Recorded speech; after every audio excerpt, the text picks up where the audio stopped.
mentioned at the beginning, you were an FBI agent, and what you were involved in was infiltrating white national, I believe, neo-Nazi groups.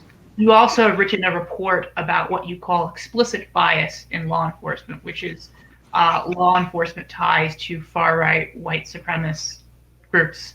How does that sort of background influence your thinking on what happened with the disparate treatment of the Capitol Hill insurrectionists? And what do you think when you see these images of Capitol Hill police taking selfies with the people who have just stormed the Capitol?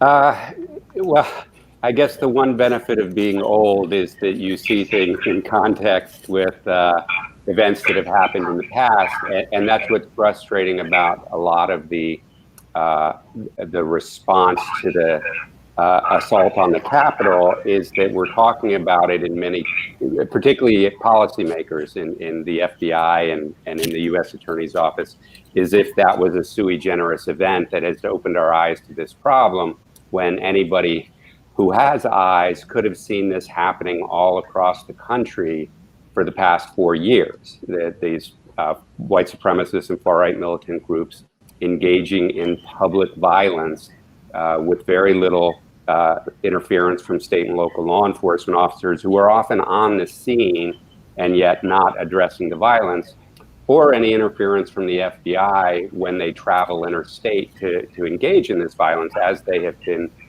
doing over the last couple of years. So, when I went undercover in the 1990s, people imagine that, oh, that was a period when the FBI was more aggressively targeting white supremacist violence, but it actually isn't true. Those cases that I worked were only successful because there were very effective case agents who were skilled and persistent in getting over all the bureaucratic obstacles that were put in front of them to get those cases started. And once they were successful, of course, everybody was happy to claim credit for it and to pat themselves on the back, but it didn't start any kind of comprehensive effort to address this violence in a larger way, or even capture the intelligence that we had gathered during those undercover operations. So this has been a long-standing issue.